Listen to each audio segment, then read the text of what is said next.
landing a man on the moon and returning him safely to the Earth. Tranquility Base here. The Eagle has landed.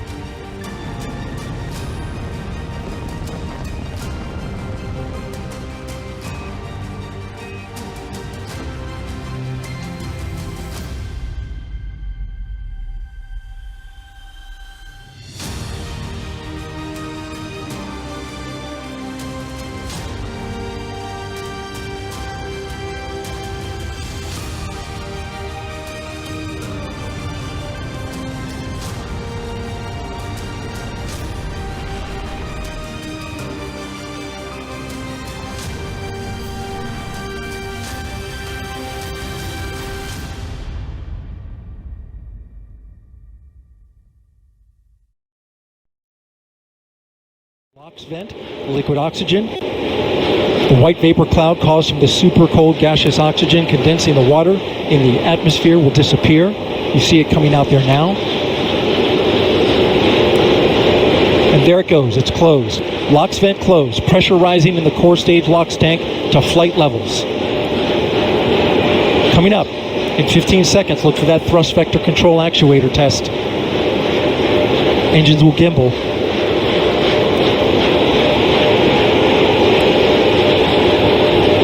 And there they go.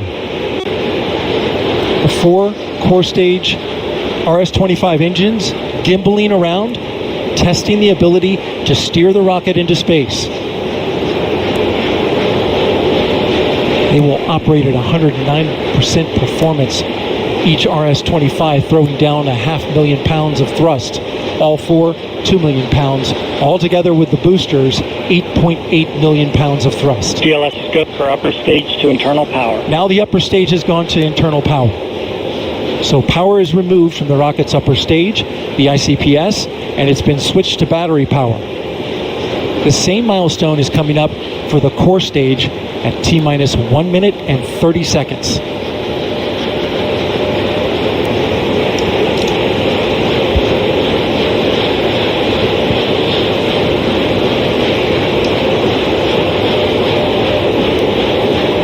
GLS is go for core stage to internal power. The rocket's core stage, which houses the 3 flight computers, is now on battery power. So there is no more hold time available because there's no more margin on the batteries. So if we have a hold, we'd have to recycle back to T-minus 10 minutes and recharge those batteries. The count continues. A note now, shortly after liftoff. 1 minute. Shortly after liftoff, Mission Control Houston will take control of the rocket, and my colleague, Leah Cheshire, will take over commentary. T-minus 50 seconds and counting. Coming up at T-minus 33 seconds, the GLS will hand off control to the ALS. This is the autonomous launch sequencer. On board the rocket, it will take over command and control of the rocket. But the ALS will check, make sure there's no holds coming from the ground up until T-minus 2 seconds. GLS is go for ALS. And we are go for ALS. The Space Launch System is now counting down to liftoff of Orion on its maiden voyage to the moon. Launch team can no longer recycle the count. Sound suppressor water now flowing 15. under the ML. And here we go. 10. Hydrogen burn-off igniters initiated. 7, 6, 5. 4-stage engine start. 3, 2, 1. Boosters in ignition. And liftoff of Artemis I. We rise together back to the moon and beyond.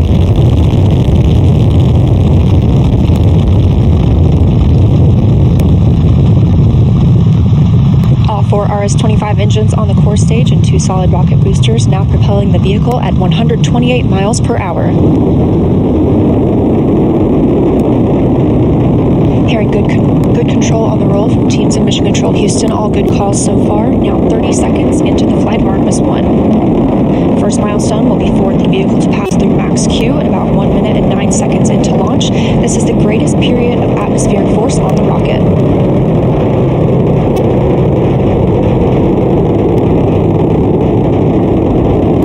SLS now traveling 607 miles per hour.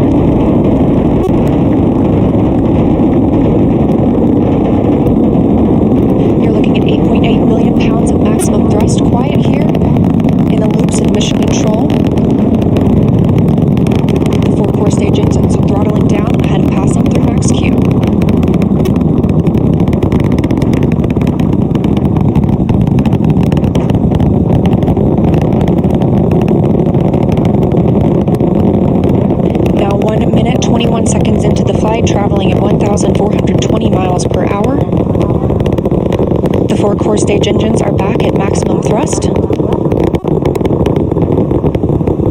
The next major milestone will be for the solid rocket boosters to cut off and jettison at about 2 minutes and 11 seconds into the flight, so about 30 seconds from now. Again, quiet here in Mission Control Houston as teams continue monitoring the flight of Artemis I. We're now 16 miles downrange from the launch pad at Kennedy Space Center, traveling over 2,800 miles per hour.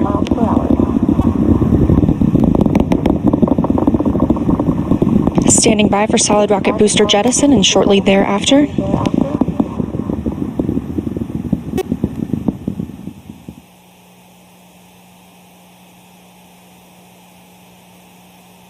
Confirmation that the solid rocket boosters have separated these 177-foot boosters. Now the core stage continues to power the flight of Orion, all 4 RS-25 engines firing, traveling over 3,400 miles per hour, 46 miles downrange.